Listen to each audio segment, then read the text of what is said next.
I realized fairly early on in my touring career that I needed to find other musical experiences and opportunities outside of the show that I was playing if I wanted to stay versatile, keep my chops up, and stay mentally in check. I also realized though that if I wanted to do this while still being able to give 100% to my job every day, that it was going to take an intentional and strategic plan to make that work. Today, I want to share with you my approach to how I'm touring at the moment, playing a show up to 10 times a week, whilst also continuing to practice with a semi-regular schedule, work on new music, develop new content, and above all else, be an 100% committed father and husband. Let's get into it.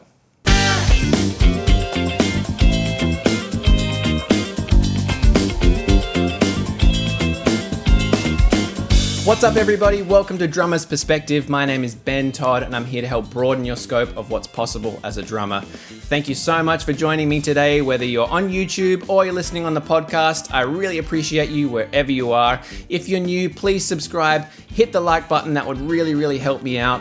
And before we get into it, I want to give you a free gift just by you being here. And today, that's my 7 ways to attract more work as a drummer PDF guide. Now, if you're a drummer or any musician for that matter who's practicing, you feel like you're working on the right stuff, you got a few gigs here and there, but you're just not working as much as you want to, or perhaps if you're quite established in your scene and you're looking for ways to broaden your skill set and maybe bring in some work from other avenues of the music industry, then this guide is perfect for you. Now inside I offer you 7 steps you can take and things you can do to reapproach where you are at the moment, perhaps help you take a step back and reevaluate what path you're on, and maybe even incorporate some other skill sets into your toolkit that will hopefully help to bring a little bit more work for you. And the best thing about this guide is that only one of the steps involves picking up a pair of drumsticks at all, so it's really applicable to any musician. So please, if that sounds interesting, head to drummersperspective.com/7 ways and grab that free downloadable PDF guide right now. The longer I've been on tour, the more comfortable I've become with the whole routine of it. I now know how to balance and conserve my energy for a week of shows, as well as knowing how much I need to exercise to stay physically and mentally capable of doing my job. Alongside all of this, I now know that I need to practice and play other music outside of the show if I want to stay musically versatile and nimble. Let me say this, it's taken me a long time to get to this point. As well as this, I've always loved writing and producing my own albums whilst on tour, and for the last 2 years, I've been fortunate enough to tour with my daughter. In order for me to balance all of these things, both on a micro level of a day-to-day routine, but also on a macro level of longer-term projects such as writing albums, continuing to practice and get better, and be the absolute best family man that I can be, I've realized that there's really only one approach that works for me, and that is having strategic time management and sticking to a plan. Now, the approaches I'm going to discuss today are based off of my current touring routine, but the concepts themselves are really applicable to whatever schedule you find yourself in, where you're wanting to balance multiple activities at once. I'm someone who really values time. No matter what the situation is, whether I'm practicing, working on new music, or spending time with my family, I'm always looking for a way to maximize that time and enjoy it to the absolute fullest. And nothing has made me appreciate and value time more than having a daughter. Both on the level of cherishing literally every second that I get to spend with her, but also when I do get time to myself now to work on new music or practice, you know I'm using every second of that time. And I'm sure there's a lot of parents out there that can resonate with me on this one. Now, I'm very fortunate on the current touring routine that I'm on. I know exactly when and for how long I have to be at work. Usually weeks, months, sometimes even years in advance.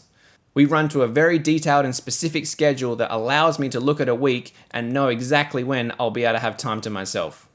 This allows me to look at the week ahead and know that I can carve out specific time for specific activities. I understand this isn't the case for a lot of people, especially if you're doing one-night tours where you're on and off of tour buses or planes and personal time is at a premium anyway, or even if you're a freelance musician whose day can change at a moment's notice. In these situations, you do have to be a little bit more creative about how you carve out time, but the concepts I'm going to discuss are still just as applicable. Now, the biggest advice that I can give when you're trying to juggle multiple activities and interactions, whatever they are, is to schedule specific times for specific things. Whether that's monthly, weekly, or even just the night before, you'll be so surprised just how much more motivated you are to achieving the things on your list if it's written down somewhere. Not to mention how much more clear-headed you are in those moments because you know that you've allocated specific time for a specific activity and you know that you're going to move on to another activity later in the day. Now, this may sound really simple, and a lot of people think that they can juggle multiple activities all at once. The reality is, though, a lot of people fail without having a plan because naturally things overlap in our minds. In one moment, one thing is important, then we're distracted by another thought and start doing something else. The next minute, we're doing something completely different. Then we try to go back to the first thing, but we've lost focus in our train of thought. All of a sudden, things get really cloudy and muddy in our minds, and the mental weight and strain about thinking about all of the things that you want to do and tick off of your list without having it written down somewhere starts to add up. We're not able to focus on whatever we're doing at that time because we're thinking about all the other things that we want to do. The approach that's really helped me balance multiple activities all at once is having a plan and allocating specific time for specific activities, sticking to that plan as best you can. Another instance might come up where you actually find yourself with a spare 15 minutes, half an hour, or even an hour that you can do whatever you want with. But instead of actually getting into something, you feel so overwhelmed and paralyzed that you don't know where to start. At least if you have a list of things that you want to achieve for the day, it doesn't even have to be time specific. You know that you can go to that list at any point if you have some spare time and at least have a plan to start with. If you're able to clearly dictate specific times for specific activities, that's even better though. That's really the plan that's working for me at the moment and is allowing me to juggle all of these things at the same time and being able to focus on them 100% when I do have that time. I know that later in the day I've scheduled time for another activity, so when I'm doing one particular thing, I'm not burdened with the thought of thinking about all the other things I have to do. I know I can just focus all of my attention and energy on that one specific activity, knowing that I'm going to move on to something else later in the day. Now, I realize that some people are actually able to shift their focus and attention without having much of a plan, and I do really envy that. But for me, and I think a lot of people, the approach of having specific time for specific activities is really what works best. Now, the old saying, Rome wasn't built in a day, is really applicable here because a lot of times you won't actually be able to achieve all of the things you want to do in one day, especially if that's, say, writing an album or practicing a specific thing.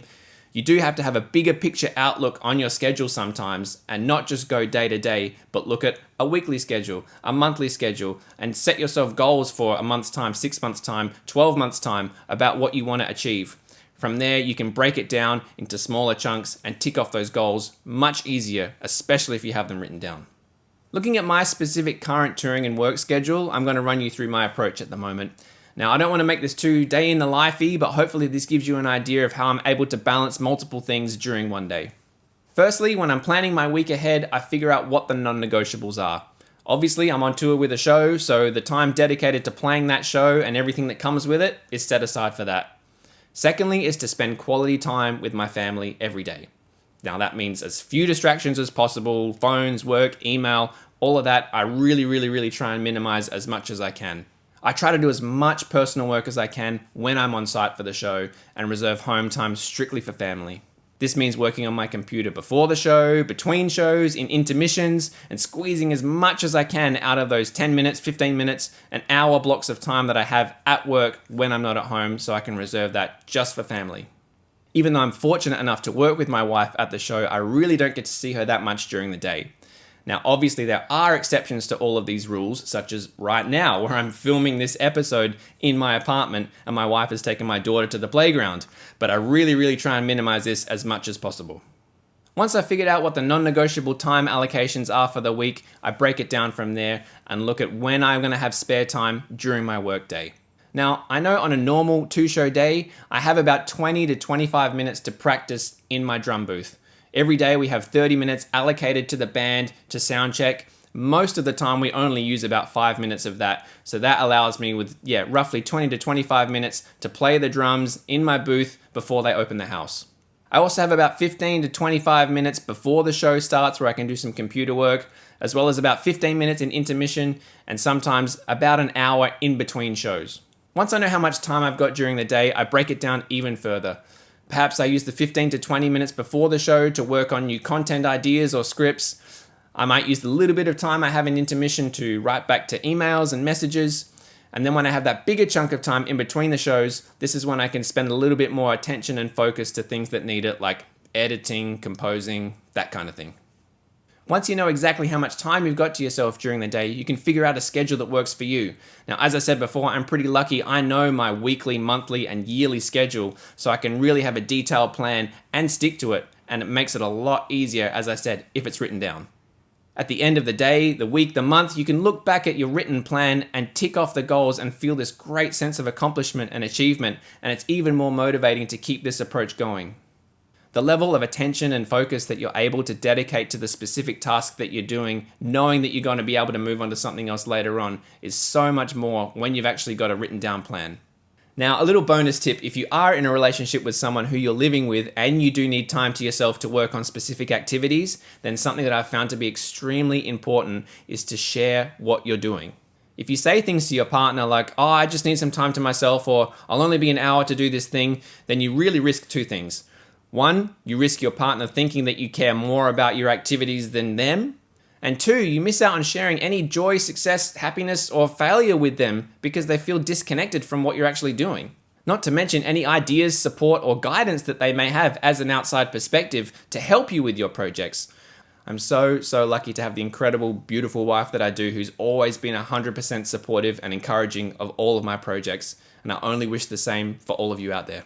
It also really helps to speak out loud and verbalize your goals and ideas and projects with your partner, because a lot of times it helps to give you clarity on what you're actually trying to achieve. It makes the project, idea, or goal that much more of a reality if you can share it with someone. I mentioned practice time a little bit earlier on in the video, and at the moment I get roughly 20 to 25 minutes each day to practice, sometimes less, sometimes none. Now, I'm going to dedicate an entire video in the future to share with you my approach about how I maximize that limited amount of practice time that I get during the day. But all I'll say for now is that if you are on tour and you have any time to practice at all, use it. It's so precious and valuable, especially as drummers where usually we have very limited access to our setups when we're on tour. My current approach is to use literally every minute that I have available to me to practice, because what can happen is that the only music you end up playing is the show. Now, this can be extremely detrimental to you, not only in terms of developing as a musician, but also just your mental health in general. You start to associate music and drumming just with the show music that you're playing. Now, of course, this is ridiculous, but it really is a thing that can happen when all you end up playing is the show and not practicing anything else. Now, I've seen it happen a few times on tour, both in this environment and the musical theater environment, where certain musicians might develop what they call show chops. Now, that basically means that all they end up being able to play as musicians is the show music. When these musicians end up in a situation where they're required to play some different music that's not the show, they feel so uncomfortable and like they're beginners again. Now, you can avoid this by practicing and playing other music whilst on tour. Again, it can be difficult to do to schedule time, but hopefully the approaches and techniques that I've shared in this video will help you reapproach just how you do that. Playing any other music or exercises, no matter what it is, that's not the show music, when you're in this type of environment, is only a good thing. That's it for now. Hopefully this video has given you a bit of an idea of how I'm trying to approach being on tour, practice, work on new music, and have a family. But I'd really love to hear from you though. Are you someone who's currently trying to do a similar thing, juggling multiple activities all at once, whether that's music related, work related, life related? If you found a technique or an approach that's working for you, I'd really love to hear it. Any other comments or questions, put them down below and I'll get back to all of them, I promise. Thank you so much for being here, and I'll see you next time on Drummer's Perspective.